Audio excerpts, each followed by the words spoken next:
자, 이번에는 11번 문제입니다. 2차 방정식이 있는데요. 여기에 1차항의 개수와 상수항을 바꾸어 풀었더니 한근이 2였다라고 합니다. 그때 처음 2차 방식의 두근은 그러면 다시 한근이 2라고 되어 있다면은 자, 보세요. 방정식은 기본적으로 해를 찾는 문제입니다. 그럼 해를 찾는데 거꾸로 해를 던졌다 이겁니다. 그러면 이렇게 해를 주는 경우가 있습니다. 해를 뭐 하는 경우가 있다고요? 해를 제시하는 경우가 있습니다. 그러면 해를 제시하는 경우는 반드시 뭐 하신다? 대입하셨을 때 그 등식을 만족시킨다라고 해석하시면 돼요. 그게 무슨 말이냐면 대입한 다음에 걔가 0이다라고 보시면 돼요. 왜? 여기 보시면 좌변이 있죠, 좌변. 우변이죠, 우변. 우변의 값이 0이잖아요. 그러면 그 x라는 값을 대입하게 되면 그냥 0이다라고 판단하시면 문제가 굉장히 쉽게 풀릴 수 있다는 거죠. 자, 따라서 우리가 이제 할 일은 뭐냐면은 2차 방정식에서 해가 있다라 그러면 무조건 대입하는 겁니다. 대입이라고 말씀드립니다. 대입입니다. 자, 그러면 일단 어떻게 하시냐면 바꾸어 풀었더니 그 한근이 2랐으니까 일단 바꿔보도록 하죠. 누구를요? 1차항의 개수와 상수항을 바꿔 풀어보는 겁니다. 그래서 x제곱 플러스 k-11 x 플러스 k는 0이라고 두시고요. 여기에 x에 2를 대입하도록 하겠습니다.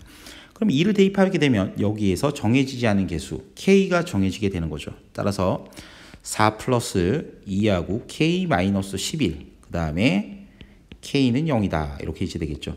그러면 여기 2k가 하나 나오겠죠. 그럼 2k랑 여기 있는 k를 하나 더하게 되면 3k가 될 거고요. 자, 그러면 이렇게 마이너스 20이랑 4랑 더하게 되면 마이너스 18이 되도록 하겠죠. 자, 따라서 우리가 볼 수 있는 K값은 6이다라고 판단할 수 있습니다. 자, 그러면 다시 원래대로 처음 방정식의 두근은 이랬으니까 K에다가 원래식에다가 6을 대입하도록 하겠습니다. 자, 6을 대입하러 갈게요.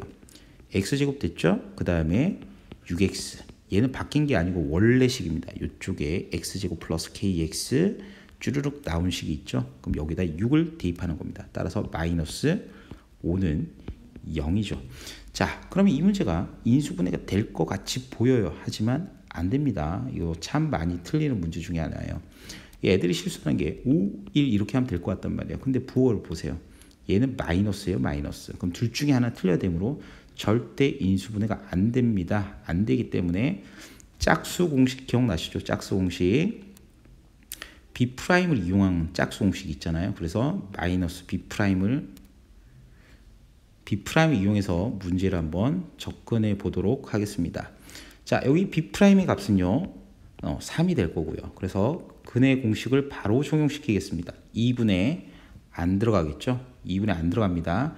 즉 여기는 공식 한번 쓰고 갈게요.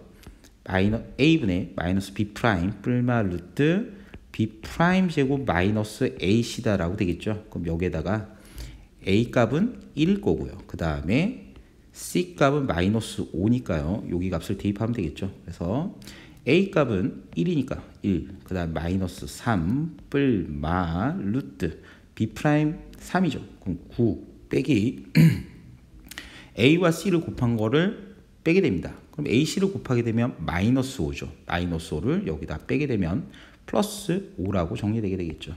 자, 따라서 우리가 구하는 값은 마이너스 3 뿔마 루트 14다라고 알 수가 있겠죠. 그래서 이런 문제 같은 경우에는 해를 제시한다라고 되어 있을 때는 반드시 대입을 통해서 문제를 푸시면 되고요. 그 다음에 요 짝수 공식 하나만 좀 제대로 기억해 주시면 좋을 것 같네요. 의외로 많이 쓰이고요. 정말 유용한 공식입니다. 잊어버리지 말고 꼭 정리해 두시길 바랍니다.